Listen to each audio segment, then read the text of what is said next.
Bakit nga ba nasusunog ang mga computer box, ECU, PCM ng ating mga sasakyan gaya na lang nito? Sinog ba ang kahimtang? So ngayong araw na to ay meron tayong i-rescue. Nandito tayo sa Oroquita City. Ayan. So may isang sasakyan na pinarking nung nakaraang gabi at ngayon ayaw nang umandar. Ayan, so pinasok natin agad yung kahimtang dito. So bali ang unit natin ay ito, Ford Everest. Kita nyo naman yung kahimtang na medyo sinaw-sinaw siya ng kunti. Umusok yung tambutso? Oh. Yeah, on mo nga. Umilaw yung EBS. Umilaw yung EBS tapos patay. O yung sa heater hindi pumapat. hindi na mamatay yung kulay ng hindi na mamatay yung ilaw ng tuyok-tuyok.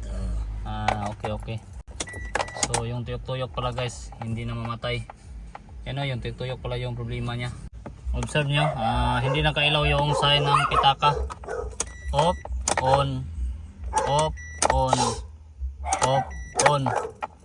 So wala siya, absent yung sign ng check engine, tapos hindi na mamatay yung sign ng glow plug.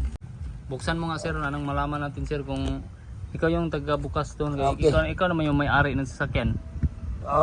Tabi konti. Para makataan tayo. Suguin lang muna kita ngayon sir. Kahit ikaw yung may-ari ay suguin ka pa rin. Walang problema basta aandar. So bali ang una nating ginawa ay chinik natin yung fuel. Ayan, so binumba natin. So pagkatapos nating binumba ay wala na tayong paligoy-ligoy pa. Tinanggal natin agad yung tuyo-tuyo natin dito. So bali itong ECU natin, yan. So madali lang naman siyang lagnutin. So hindi na natin to pinatagal. Siguro mga 3 minutes lang ay nagdesisyon tayo na ukab-ukabin yung ECU. Yan, so ginamitan lang natin ng flat screw dito, 2 flat screw. So wala tayong pake kahit merong matugsok dyan sa ilalim. Siyempre sa mga nagtatanong bakit natin naisipang galawin tong ECU, base dun sa hindi pag-ilaw ng pitaka at marami pang iba. Kaya napag-desisyon na natin na yan. So worth it naman, kita natin na merong kunting sunog dito. Yan, sugba talaga yung kahimtang ng ECU natin. Sa mga nagtatanong bakit nagkaganito ang ECU na to, so siyempre ay common na to sa ganitong klaseng model at ganitong klaseng sasakyan. At saka isa pa ay isa sa mga dahilan bakit nagkakaganito. So merong grounded o di kaya naman ay nagrekta-rekta ng mga wirings.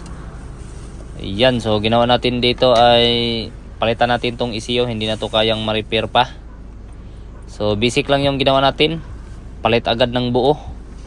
So ganoon naman talaga dapat yung gagawin natin, hindi na natin yan nire-repair. Nag-aaksaya lang tayo ng time dyan. Ayan, so kinabit ko na dito yung bago nating ECU. Napaka lang naman to, basic lang naman. So pagkatapos nating maikabit, ayan, observe natin dito. Yun o. Ay, Umilaw. Ayun, kita mo ba? Oo, kita mo yan. Yung nung dati, hindi yan gumawas-gawas. Lagi.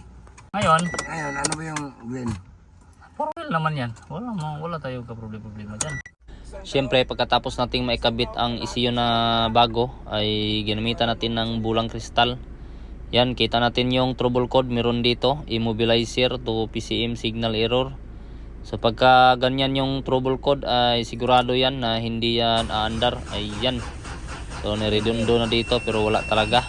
Yun ang problema, hindi umandar. So kapag ganyan na nagpalit tayo ng bagong ECU, so asahan talaga ang ganitong sitwasyon. Pero dahil sa ginamitan natin ng mahiwagang technique ay dito tayo. Observe natin. Tirahe di Amatsuki, start. Fire! Yan o! 1 click! Ano ba yan? Okay kayo? Paano ba yan, busing? Umusok yung tambutso. Wala. Sa lang yun, starting lang yun. Yun guys, so umandar na. Intake niya. Good job. So bakit siya umandar? Kita nyo naman na nawala lahat ng trouble code. Malinis na yung system natin. So para lumakilaki ang libor ay alams na, RPM agad ng tulo baon talaga para malalim yung baon ng pitaka. Ayan.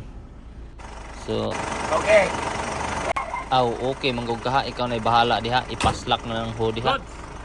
So ngayon ay pinalabas na natin sa garahe yung Everest natin. So tara, samahan nyo na kami at mag test drive tayo. Ano yung masasabi mo, boss? Okay. Na Okay, pero yung pamber natin bukas pa. unsa po rin yung tawhana nga beer man po yung nasa hunahuna ni. 14 na 14. Yun, so dahan-dahan lang yung takbo natin dito para iwas tumikalbong. Maraming salamat.